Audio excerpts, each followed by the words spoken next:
Dear students, good morning, good afternoon, good evening. How are you? I hope best for you. I Mukesh Kumar welcomes you to online Mukesh Online Academy. आपका Mukesh online academy में स्वागत है. And we are doing the chemistry of class 10. Means we are doing the science of the class 10 from the NCERT book CBSE board. Okay, and we are doing the chapter 2, that is the acid, bases and salt. Okay, and we have covered already this chapter into the previous 7 videos. Okay, in which we have covered about the acid base indicators, we covered about the different type of acids, we covered the properties of acid, different base and properties of bases, we covered about the behavior of the acids and bases in water, and different questions we did on that. Okay, and now in this video we will do an activity which will prove that the acids produce ions only in presence of water, and we will also do the dilution of acids and bases and what are the concentrated acids and bases that we will do in this video. Okay, I hope you must have seen the previous videos also. If you have not still seen, then I have given the links into the description. It is better to go through them first so that you can understand this video very well, because all are in the continuation. Okay, one after the another, the whole chapter. Okay, and any board which is following the NCERT book, okay, the students from those boards can benefit from these videos, or otherwise the chemistry remains the same anywhere. Okay, and one usual tip: have you taken out your notebook and pen? Whenever you are watching any study related video, keep a notebook and pen with you. Write the keynotes, write the short notes, make a summary of each and every chapter. This way you can prepare the chapter, the whole syllabus very well into the exam. Otherwise it becomes too much to study. Okay, and I believe that you must be doing that. Okay, and you will be seeing the benefit of that. If you have any doubt, if you have any query about any topic in this video or in any other video, just write to me on the, either you can just write in the comments, okay, or you can write to me on the WhatsApp or email which I have given in the description. Okay, and if you want to get the free notes of each and every chapter, then also you can write to me on WhatsApp. Okay, I'll be happy to send you. Okay, and if you want to get the live online classes through Zoom app interactive, where both we can face both each other, then also you can write to me. Okay, so we will be happy to share the details with you. Okay, I hope you must be enjoying the videos, you must be getting knowledge from the videos. Kindly share it with your friends, subscribe to it, ask your friend to subscribe. And in this video what we are going to do, an activity and the dilution of acids and bases. So now let's start. Dear students, let's start. In the last video we had done an activity, okay, which had proved that the compounds which produce the ions into the aqueous solutions conduct the electricity that we convert into the ions. Okay, and the compounds which do not produce the ions into the aqueous solutions do not conduct the electricity. Okay, and now in this video we are going to do one more activity in which we will show that the acids produce ions only in presence of the water. They do not produce ions if water is not present. Okay, so now let's do this activity. So now we have the question that with the help of label diagrams, describe an activity to show that acids produce ions only in the aqueous solution.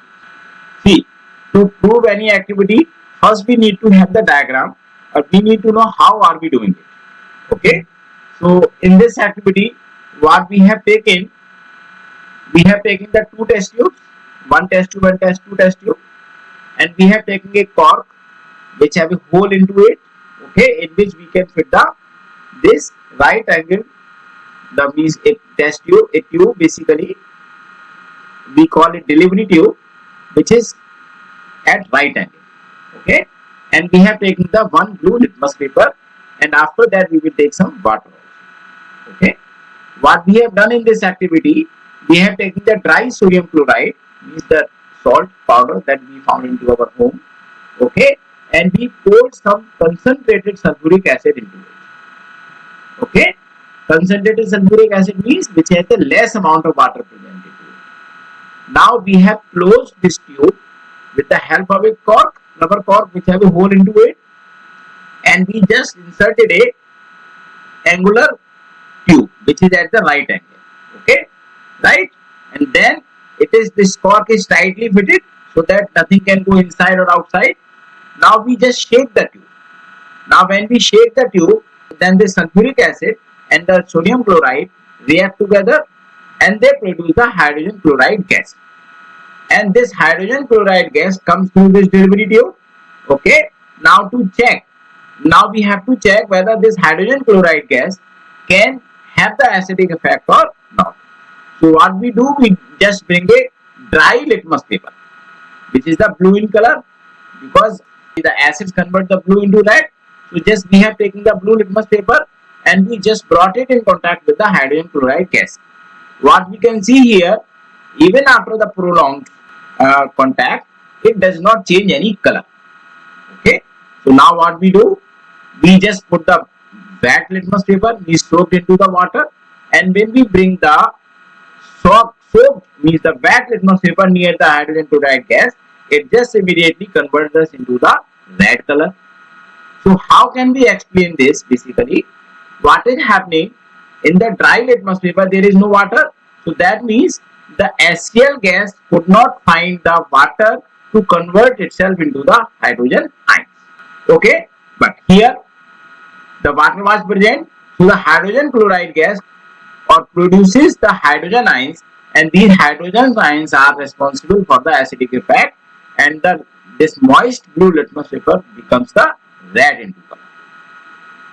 I hope you would have understood this whole activity. Now let's try it. So let's repeat what we have done in this activity. We have taken about 1 gram of the sodium chloride in a clean and dry boiling tube. We call this boiling tube, also a test tube we can call it, and some concentrated sulfuric acid we have taken and we have added to this, both of them carefully. Okay, and then we fit a rubber cork with a small gas delivery tube. Okay, and in the mouth of the boiling tube that we can see in this diagram. Okay, now when we just shake it, then concentrated sulfuric acid reacts with the sodium chloride to form the hydrogen chloride gas here. Okay, and this hydrogen chloride gas coming out of the open end of the glass tube, so it is coming from this point. This you can see, this is coming this point. Okay, now hold the dry litmus paper in the HCl gas. There is no change in the color of the dry litmus paper, means this shows that HCl gas does not behave as an acid in the absence of water. Now we bring the moist or wet litmus paper in the HCl gas. So the moist blue litmus paper turned red. This shows that the HCl gas showed acidic behavior in the presence of water. Okay, so now hope you would have understood this activity, because you can get the questions on the basis of this activity. Okay, now let's go to concentrated and diluted acid and bases. So what is the meaning of that? Now let's do the concentrated acid and base. See, what is the meaning of concentrated acid and base? When it has the less amount of water. How much less it can have? It is not sure. Okay, so concentration is actually a comparative term, but roughly we can say when a solution or any acid base solution have the less amount of water, okay, then it is called concentrated solution, okay, which contains the minimum possible amount of water. Okay, now the diluted acid and base. Okay, here the diluted acid and base means the maximum possible amount of water. Okay, that means when it has the more amount of water present into it, then it is called the diluted. Okay, which contain the much more amount of water in it. Okay, this is called the diluted acid and base. So can we call any acid or base solution or any solution absolutely concentrated or diluted? No. Let's understand this by an example. Okay, suppose we take the 3 beakers, 1 beaker, 2 beaker, we take the 4 beakers, not 3. Okay, and we have put it the 100 ml of water in all the beakers. This is 100 ml of water in all the beakers. Okay, the amount of water is 100 ml in all beakers. It is also 100 ml water. It is also 100 ml water. It is also 100 ml water. It is also 100 ml water. Okay, now what we put? We put 10 ml of some acid into it.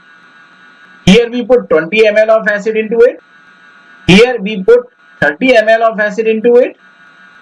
And here we put the 40 ml of acid into it. Okay, so that means amount of water is same in everyone, but here we are having the least amount of acid.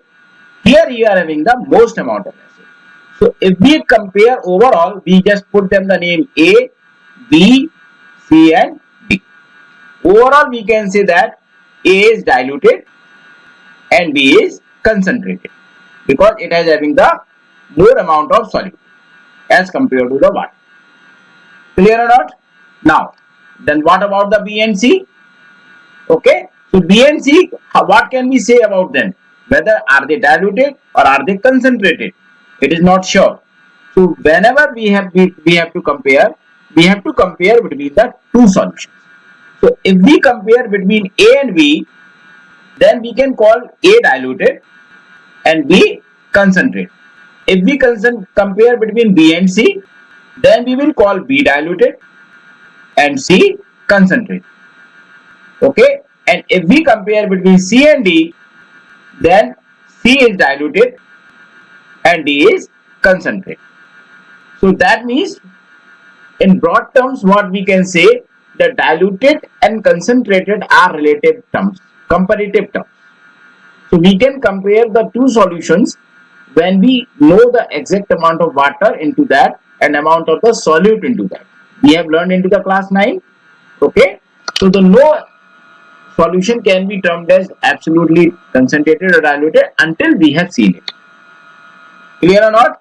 Now the question comes, why do we need to have the concentrated and diluted acids? Because different amount of concentration, because different percentage of solutions are required into the chemistry. Okay, so we need to have the diluted and concentrated terms. Okay, so now the dilution of acids and base. Dilution of acids and base. See, first of all, let us understand what is the meaning of dilution of acid and base. When we put more amount of water already present into a solution, then the solution becomes diluted. Okay, that means if we have some acid before us and if we put some amount of water, or means make the more amount of water, then it becomes a dilution. Question comes, what is the need of dilution? As I told you, we need a different amount of concentrations required into the laboratory for the different purposes, for the different chemical reactions. Suppose if we buy the different concentrations from the market, first of all it will be very costly to us, because we will have, suppose if we don't need that solution further, then we will have to throw it, or to keep it, then it may require the space also. Okay, so it is very difficult in the market also to keep so much of concentrations at the same time, because it needs the logistics problems also, right? And second thing, it will not be cheaper also, because if we are keeping the different concentrations, so that means the cost will come, so it will become costly also. So what we do, we just purchase the concentrated acid or bases from the market. Okay, and we purchase the concentrated and we just dilute them according to our need into the laboratory. Just like, you can just imagine, you can buy a concentrated solution in the name of called ruhabja or sharbat. Okay, and second, you can buy a cold drink bottle from the market. Cold drink bottle cannot be diluted, but we can dilute that sarbat with the water and can serve to so many persons. But that diluted bottle cannot serve to so many persons. So initially that sharbat bottle may look costlier, but when it comes to the number of persons that it can serve after dilution, so it becomes cheaper. The same way, if we buy the concentrated acids from the market or concentrated bases from the market, and we just do the required dilution into our laboratory, then it becomes very cheap also. Okay. Now, the question comes, when we are diluting the acid or base, should we put acid into the water or should we put water into the acid? That we need to see. But remember in mind, whenever we are diluting the acid and base, the heat is involved. The solution will become hot. So we can say that the dilution of acids and base is an exothermic process. Okay? Dilution of acids and base is an exothermic process. Exothermic process means a lot of heat is involved. Means the solution temperature rises. Temperature becomes more. So we need to be careful when we are diluting the acids and bases. Okay? Or you can say the solution becomes hot. Clear? So we should be very careful while diluting acids and bases. Okay? So as I told you, now the question comes, what should we do? Should we mix water to the acid or should we mix acid to the water? So now let's see what happens. Now if we mix water to acid, then what will happen? A lot of heat. See, if we mix the water to acid, then what will happen? A lot of heat will be suddenly generated. Suddenly there will be a lot of generation of heat and the solution will become warm. It may even crack the test tube also. It may get splashed. It may come to the face or the body of the person who is diluting it and that person may harm. Okay. So if we mix water to acid, a lot of heat will be evolved suddenly and it may harm the person doing the dilution. Okay. Like may burn the cloth, face and any other body part. Okay. Glass may also break. Glass container may also break. So these things may happen because of the, if we do it, if we just mix water to the acid. So how should we do it? So what is the correct process of doing it? So we should mix acid to water slowly and slowly with continuous stirring with a glass rod. So how will we do it? Suppose this is the glass with water and this is the acid. So what will we do? We will take the acid. This is the acid. We will just put some acid and then we will just stir it with the glass. Okay. Then again we will mix some acid. Then we will stir it with the glass rod. Then again slowly and slowly. We will not just put all the acid in one time. What we will do? We will just slowly and then stir it. Then slowly, then stir it. Then slowly, then stir it. Okay. So what will happen? So the heat evolved will be given out to surroundings. Okay. And a large amount of water and is also absorbed by a large amount of water. Okay. To which acid is being. So now let's repeat it. See, how do we dilute the acids and base? As I told you, it is a highly exothermic process. Whenever we dilute the acids and base, the lot of heat is generated. Okay. How do we come to know that lot of heat is generated? The solution mixture will become warm. Okay. the beaker in which we are diluting it, we will feel it warm. Okay, so it is an exothermic process. Now the second question comes, should we mix water to the acid or should we mix acid to the water? So which way it should be? If we mix water to the acid, that means a lot of acid is there, whatever amount we need. If we put water directly into it, so all the acid will start producing the heat suddenly at once. Okay, so what will happen? It may splash out and it may just come to the face of the person or of the cloth or any skin part, any outer part of the skin, okay, of the body, and it may harm the person. Okay, and you know that the acids are mostly the corrosive in nature, so it may harm the person. And the glass beaker may also break because of the sudden heat. So how should we do it? We should take the water and we should take the required amount of acid, whatever both in the required amount, and then we just put the acid and just shake it with the glass rod. Then again put some acid, shake it with the glass rod. Then again some put acid, shake it with the glass rod. So what is happening when we are doing it slowly and slowly, gradually, and we are just stirring it, so the heat is going to the environment surroundings also, and it is being absorbed by the water also. Okay, so slowly and slowly we will not feel the beaker too much warm and it will not break also. I hope this is clear to you. Now the effect of dilution on number of hydrogen ions and hydroxide ions. See, when the acid was there in the concentrated form, so that means number of hydrogen ions per there per volume. But what happens if we dilute them? Whether this hydrogen ions effect will become less or more. Let's check it. Effect of dilution on hydrogen ions and hydroxide ions. So what will happen basically when we dilute the acid and base, then per unit volume the number of hydrogen ions will become less or number of hydroxide ion will become less. Okay, after dilution the concentration of hydrogen ions, or you can say the hydroxide ions, decreases per unit volume. Okay, and this solution is said to be diluted.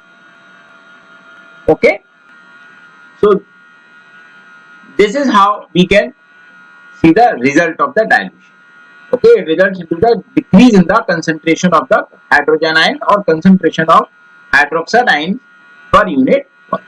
I hope you would have understood all these three topics today: the activity and the dilution of acid and bases.